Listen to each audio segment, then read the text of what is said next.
Today's episode is brought to you by Forvis Mazars. SoundCartel.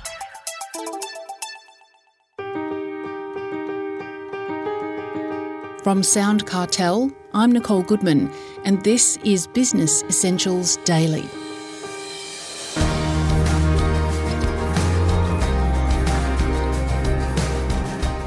In many ways, UGC, or user-generated content, is like word of mouth on speed, the holy grail for any business, so long as the message is positive, of course.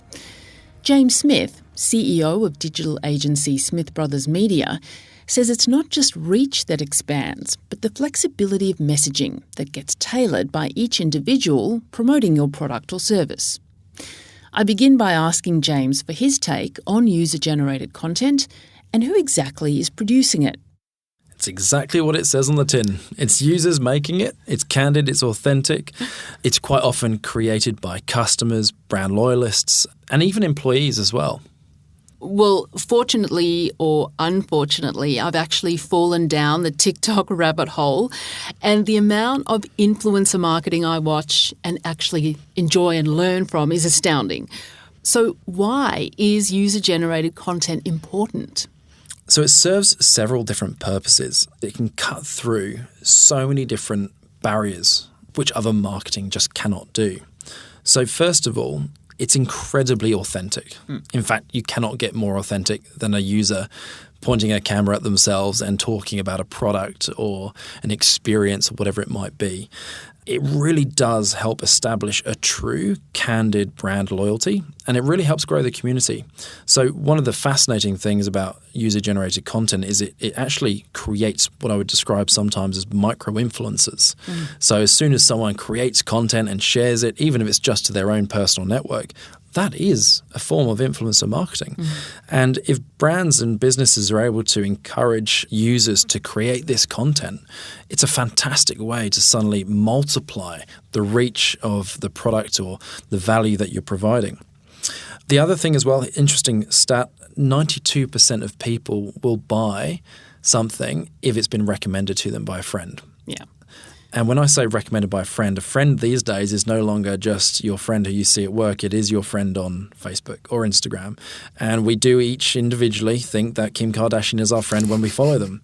So when we see things that are created, this user-generated content created by these people that we follow, aka our friends, that in turn allows us or encourages us to buy from those businesses and those brands.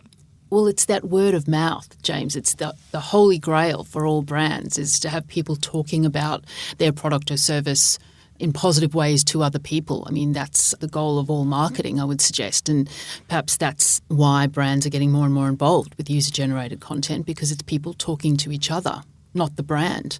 And in general, people trust brands a lot less than they trust themselves, their peers, their colleagues. So very true. So very true. I think that also allows it to become more adaptable and flexible because quite often a brand has got their brand strategy, their go-to-market strategy, and they have their key messages for the benefits or the features of a product.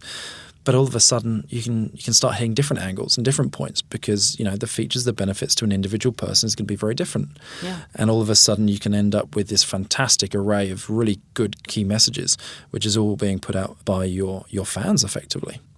So do you have any standout examples of user-generated content? Who do you think is doing it best? On a global scale, for those creatives out there, Adobe do a really good job at this. They've got their Adobe Perspective hashtag and they encourage people to create content and share it. But probably on a more national level for the Australian listeners, Tourism Queensland did a fantastic piece encouraging people to send in a video application of becoming a caretaker for some islands. Yeah. And through that, they got so much content that could then not only be used for user-generated content that people were posting and sharing, but also for future advertising as well.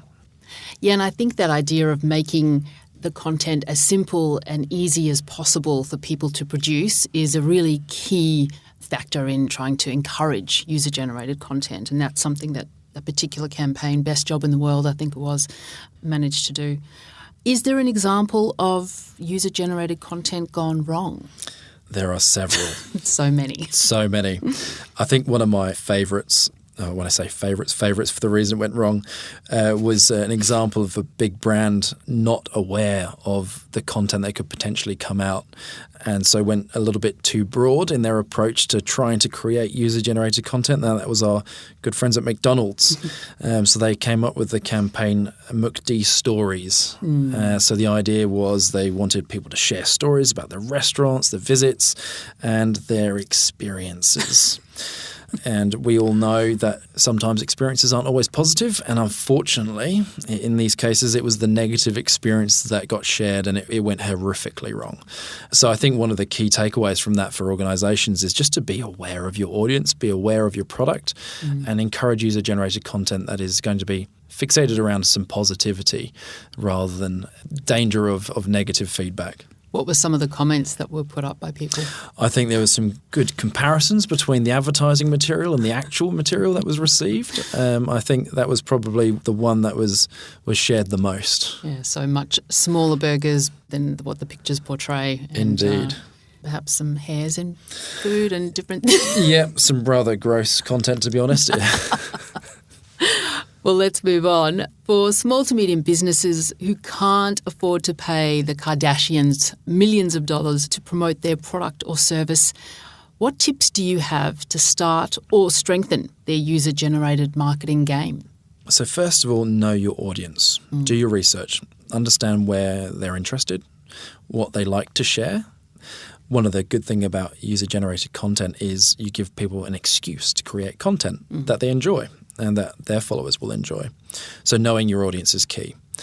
Obviously, without having millions of dollars of budget to pay influencers to create that content, one of the clever ways of doing it is to entice. And there's a couple of really good examples of organisations that have done that. And it might be for either a discount or it might be for a competition entry. And that can be a very clever way to encourage people to create that user-generated content. So if you haven't tried it yet, find your angle, know your customers, and come up with either a competition or a giveaway or some sort of incentive for people to create their own content.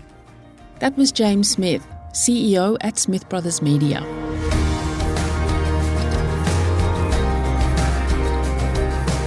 This episode of Business Essentials Daily is produced by the team at SoundCartel.